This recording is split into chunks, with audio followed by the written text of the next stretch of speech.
G'day investigators, Mike Evans and Casey Pine with episode 82 of the SpyCurious program every Friday, the weekly program for private investigators around Australia, and I'm trying to find our frame. Here we go. Hope that's better. That's a frame of sorts. I don't know what's going on with that. Been a very, very busy week in investigations around Australia, and we'll be talking about that very soon. And Casey will be giving us Casey's tip of the week in relation to OSINT. Casey, you're on school holidays at the moment, so you're pretty busy? Yes, very busy. Okay, and all on right. holidays as well now. All right, so let's have a look at what's happened in investigations around Australia this week, ending in the 1st of October.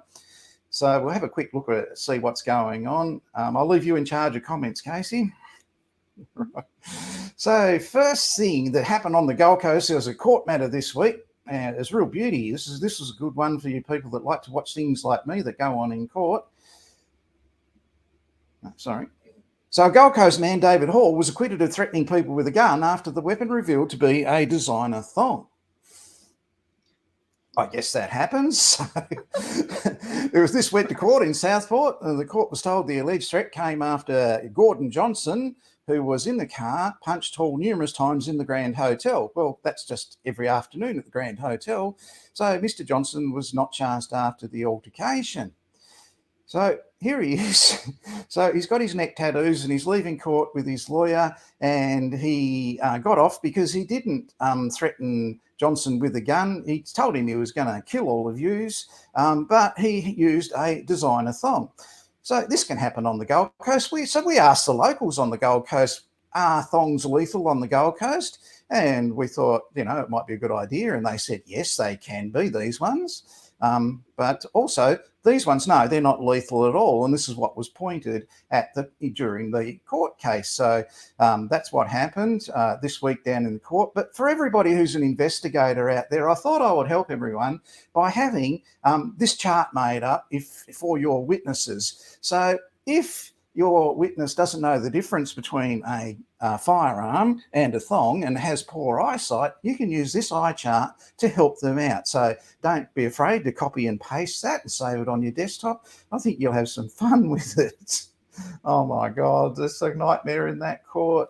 Dear. Up in Brisbane, we had a rather unsophisticated couple. Here they are. They decided they were going... the repairs to the vehicle were going to be too expensive, so they roped another person into it, and they decided that they would have their vehicle stolen, which wasn't going to be stolen, but they would pretend it was going to be stolen. So they made a claim, these two people made a claim against Suncorp Metway's insurance, and basically they said, our car's been stolen, we want cash for it. So Suncorp Metway went and did an investigation, and they found out through an informant who'd rung up Suncorp Metway that the car wasn't stolen, it was stored around at the lady's dad's place. So the lady and her husband and the father all got charged with insurance fraud. Now, I say this a lot, people. I say it quite a bit. If you go to this court where I live, Southport on the Gold Coast, when they say stand up for sentencing, when it's an insurance fraud matter, particularly related to a stolen motor vehicle, you see those people visibly shake. They are there and they are terrified when the magistrate says, please stand up for sentencing. And they have their lawyer next to them and they're nicely dressed. And the lawyers told them, you are facing 14 years in jail for insurance fraud. Now, none of these people got 14 years in jail. They got 250 hours community service because Suncorp Metway never paid them out. They never got a cent in cash. They were caught before it even happened, and they just got charged with fraud. These two didn't even have a conviction recorded against them. But what Suncorp Metway are doing is saying, they're sending the message, don't do that again. So that's basically the process that they're going through. So let's have a look at some of the job vacancies. Once we've had a look at those, we'll be back with Casey.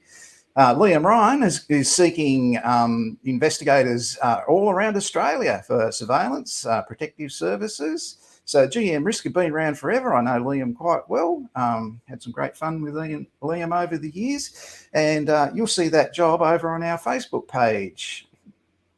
Come back to that in a minute. This gentleman is seeking undercover worker. So this guy's after an undercover worker for 2 weeks' work to see who's stealing from an organisation. So once again, that job, you'll see that over on our Facebook page. I'll just show you our Facebook page that you can look that up if I can find it. I keep changing these things around. Here's the Australian Security Academy Investigation, Corporate, Government and Private Investigation Facebook page. Go here and look at the jobs and you'll see that undercover worker position there. So that's a private investigator job. You've got to be a licensed private investigator to do that. This is my job of the week.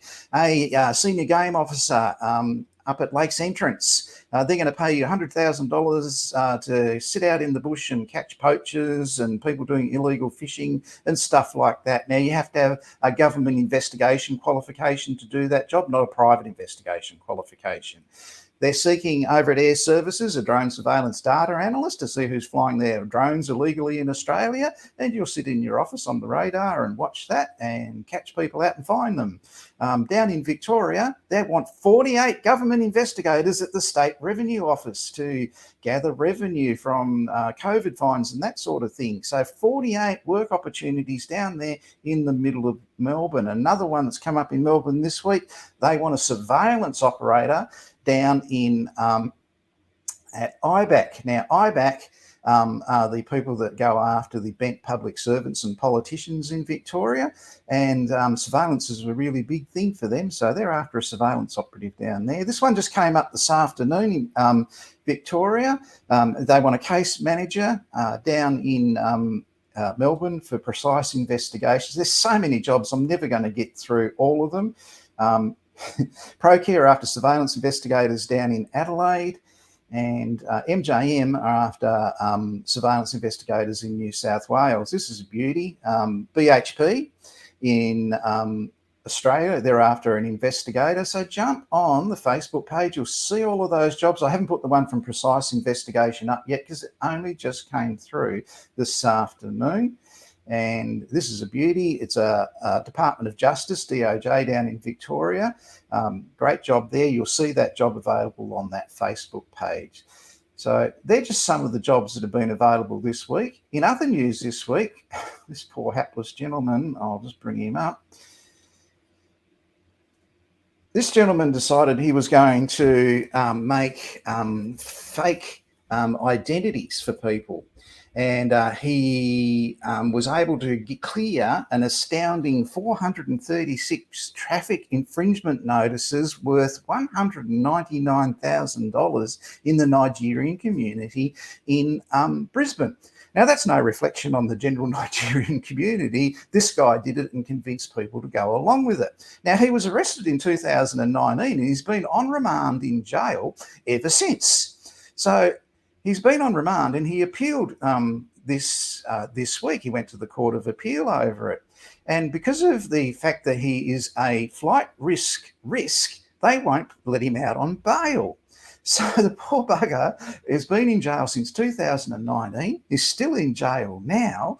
The magistrate and the police admit for his crimes, he's already served enough time, or more than enough time than he would have served had he been convicted of this, but they can't put him out on bail because he's a flight risk. What a terrible situation to be in if you're dishonest. So don't be dishonest, you won't have the problem. Casey, you got the OSINT tip of the week, please. I sure do. So I just wanted to talk this week about usernames and the internet, and I will show you my Facebook profile and how you can. Oops. Does that come up, Mike? Yep, did. Okay, great. It's there. So, okay, as you can see, that's my name on Facebook. I've removed the vowels from my name just to try and make myself harder to find, and I thought I was being really clever. But when I did my recent course, they showed this exact thing because a lot of people do that. You can go to someone's profile and go, well, I don't know who CSYPY is. But if you actually go up and look at the URL, which facebook.com, it's /CasePine. So you can put two and two together. Clearly her name is Casey and her last name is Pine. So that's definitely one way to confirm an identity when it comes to usernames. If you have a look at my Instagram, it is the same thing. So my username on Instagram is CSYPY, but if you go to the URL and you can see I've got my whole name there, Casey Lee Pine. So don't forget to check URLs when it comes to looking at people's Instagrams and their Facebook, because some people may have been married before. You might get a maiden name or an old marriage name to help you confirm identities with that. And usually so many people now are doing what I've done and removing vowels and taking the name and splitting it in two and saying that that's their first and their last name. But if you go to the URL, you can see their original name. And then you can take that and plug it in somewhere like What's My Name app to click to have a look at usernames and where else it might be used. So you can check out this app and you just type in the username, and as you can see that there's a bunch of different things, Snapchat, Twitch, and all of the links that come up on the right. So you can check that out and find other accounts as well. And that is my recent tip of the week. That's a great OSINT tip, Casey. That's a very handy one, very useful on a whole lot of levels. Thanks very much for that. Stick around. We'll have a chat after the program to see what's going on. That'd be great if you got time. Yeah, sure. All right. No, that's great. So I want to show you, as we were talking about the stolen motor vehicles, I just want to show you some information on stolen motor vehicles. So we get a lot of interest in this all the time. Stolen motor investigations are actually fraud investigations. So let's have a look at it. In Australia occur at the rate of 1 every 6 minutes. So there are various reasons for stealing cars, including going for a joyride. You want the parts, you want to get from A to B, or you want to send it overseas because you've got a client who wants to buy it. So at the Australian Security Academy in our course, just like I showed you last week, we cover stolen motor vehicles because it's one of the core things that you will do as a licensed private investigator. Now we have texts and readings on it and videos, that sort of thing, but I want to draw your attention to the bonus area. So similar to the one I showed you last week about how did the claimant fall, how did the plaintiff land in the accident. This one's specifically about stolen motor vehicles. So it's over on the right hand side, you can see it highlighted there, and you just scroll down and you touch more. When it comes up more, you get a glossary of the issues around stolen motor vehicles. So you can see about avenues of inquiry being the first one. Well, it starts with A, that's why. And you can look at those avenues of inquiry in relation to what you're going to be doing as a stolen motor vehicle investigator on behalf of Allianz or Suncorp or QBE or whoever the insurer might be. As you scroll down, you can see what the issues are. And these are all dot-pointed, easy to understand areas as an introduction to stolen motor vehicles. So when you get your first one, you'll be able to refer to this and remember the other parts as well. You can look at issues around fraud and opportunity. And all of this is in the course of you doing a factual investigation on behalf of an insurer into a stolen motor vehicle, which might be recovered. That stolen motor vehicle might be recovered, burnt out. That stolen motor vehicle might be just completely missing and it's gone, put into a container and sent overseas. Containers going overseas out of Australia are not checked, only containers coming in. So that's where most of the vehicles are moved out of the country. You can look at motives for motor insurance fraud, and here it says financial motive and repair motive there, and that was in the case of our two people featured earlier, were the issues that they admitted to in relation to their attempted fraud. They never received a cent for it. It was exposed because someone dobbed them in, and they were charged with fraud as they went through with the process.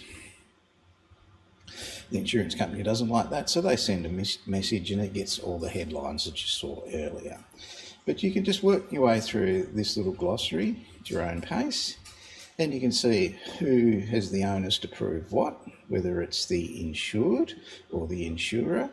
And that tells you all in just a little 3-dot point area about that important issue in stolen motor vehicles. This is only available at the Australian Security Academy in your CPP 30619 Private Investigator course. So that's just a little bit of a glimpse into that stolen motor vehicle area, because you are going to get those types of investigations when you get that type of fraud. So not every stolen motor vehicle is fraudulent. Some are genuinely stolen. So you'll learn that in the course as well, and how all that works. This week in the news, this is a good one. If you got a chance to listen and you can find it, you're going to learn all about how Ken Gamble escaped murder hitman after he investigated conman Peter Foster.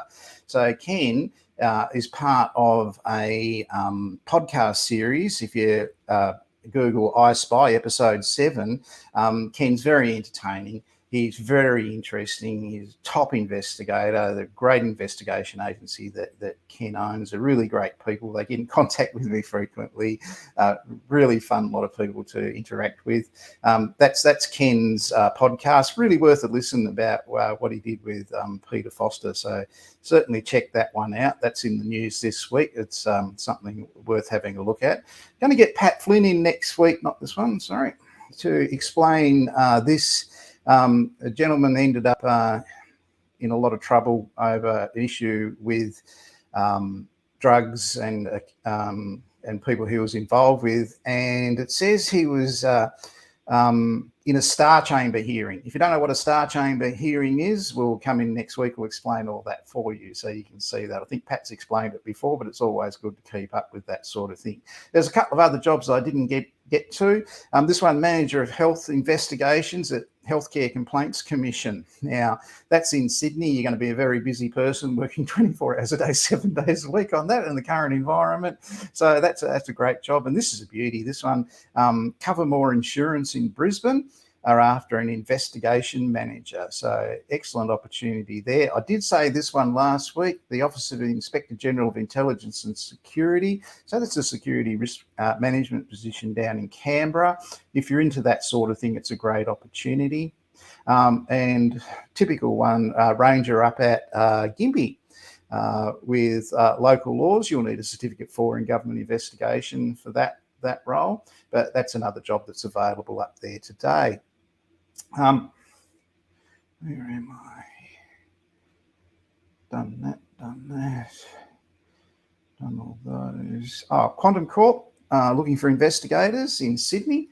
So don't be afraid to get in touch with Quantum Corp. Great place to work. We have a lot of graduate students that work for Quantum Corp.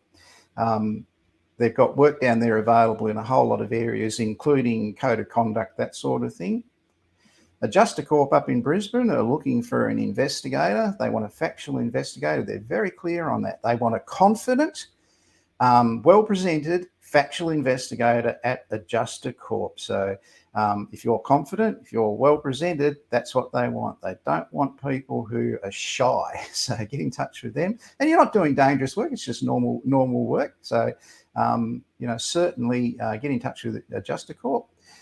Down in, I've had this one up here before, but WorkSafe Victoria are after Director of Investigations. Now, I've seen time and time again people that I've worked for in the investigation industry who've been mentors of mine in the investigation industry going into government end up in WorkSafe, and they get high-level positions in there. So as you grow in your career and you get your certificate for your diploma or your advanced diploma, this is a job that you would advance to. It's a very high-level job. Very senior position, that one down in Victoria. And this one I advertised last week, but it's an important one. Queensland Rail in Brisbane are after a security, risk and education advisor. Now you might think, what would they do?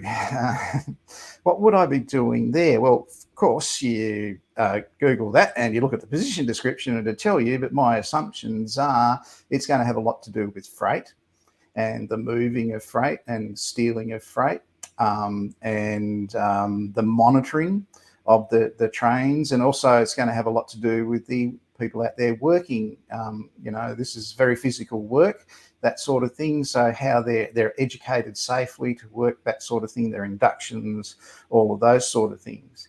We just had our first, just before this program today, AIRLAP meeting, and that was held. If you're an Australian Security Academy student or graduate, you are a member of AIRLAP.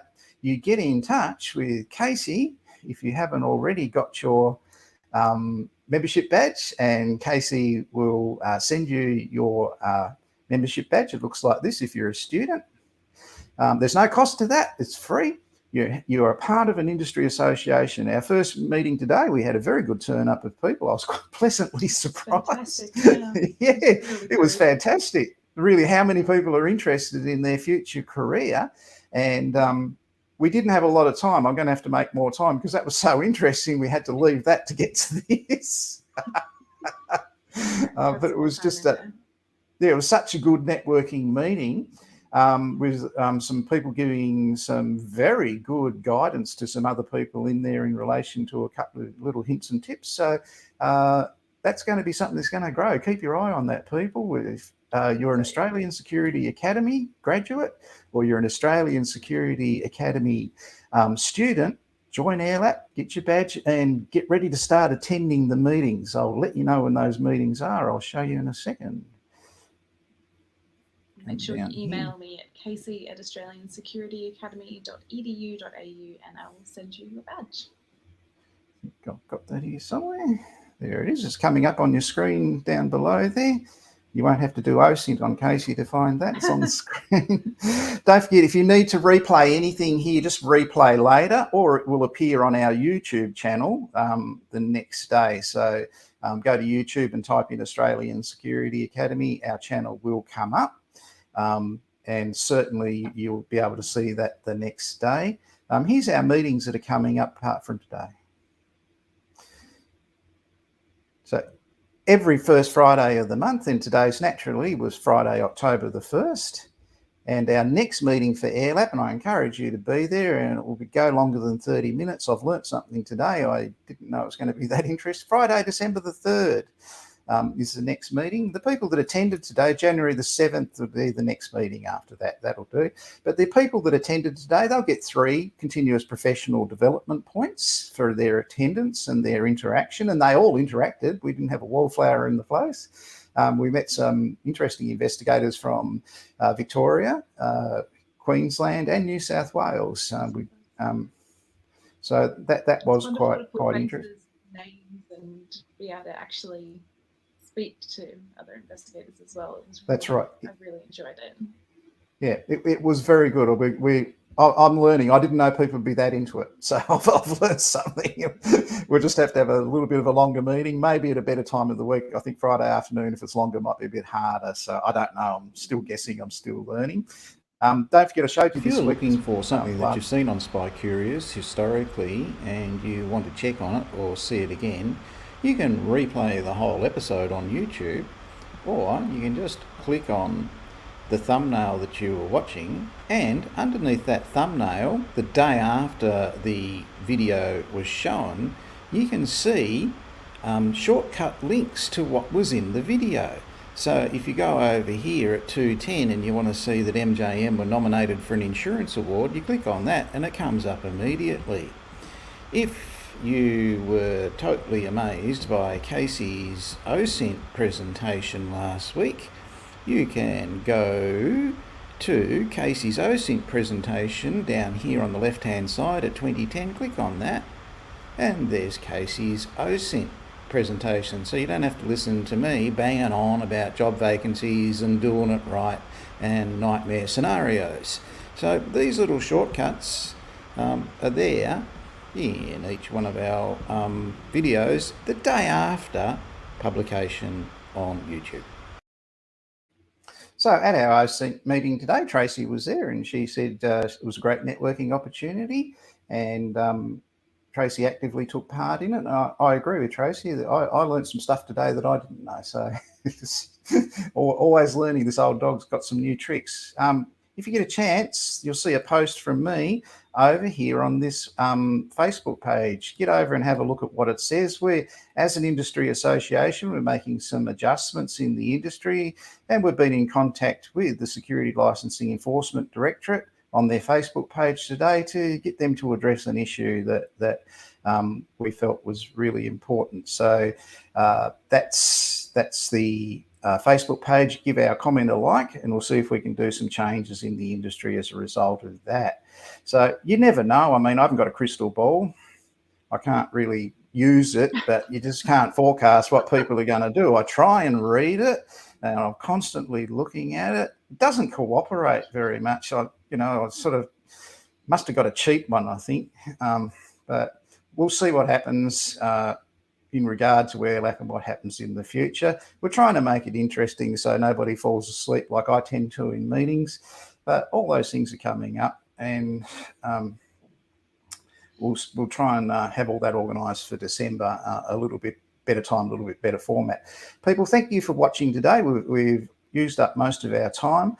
I cannot reiterate what we're pushing with New South Wales and through our meeting today is to help people transition into the industry more easily. The other thing, get onto our jobs vacancy page and find those job vacancies. They're screaming for investigators all around Australia. I don't put all the jobs up there. This is on Facebook. You have to ask to join it, and I'm the person that allows you to join it. So get on there and have a look at what career opportunities are out there. If you are on the Gold Coast and you're trying to find witnesses and their eyesight's not real good, don't forget to use my witness Thong eye chart. It could come in very handy for people and help you sort of find out who saw what and what it was. Sorry, yep, my apologies, Renee. Thank you, Executive Vice President. I said December, it's in November. I do apologise. I'm nervous and I'm tired and I'm old. So thanks very much for pointing that out, Renee. That's great. Renee was a very enthusiastic Executive Vice President at our meeting today, and I really appreciate Renee giving up her time to help that on a whole lot of levels. She never declines a meeting or a call with me, and she's really helpful in organising stuff. So good on you, Renee. We'll look forward to that meeting in November. Fantastic. Yeah. People, that's our program for today. We've done our time. Thank you for giving up an hour of your holidays, Casey, and stick around. And people, we'll see you again next week. I'm going out the way I always do because it's a habit I've got, and I just love the movie Cold Eyes. It's a Korean movie. If you're an investigator and you haven't watched this, you're missing out. There's some really good private investigator tips in this movie, but this is how they end every week at their investigations in Korea.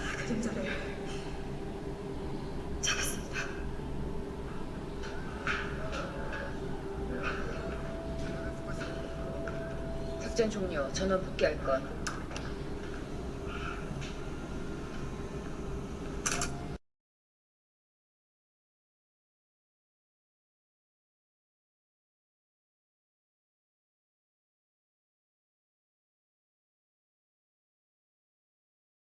That's how they do it in Korea, but in Australia, no,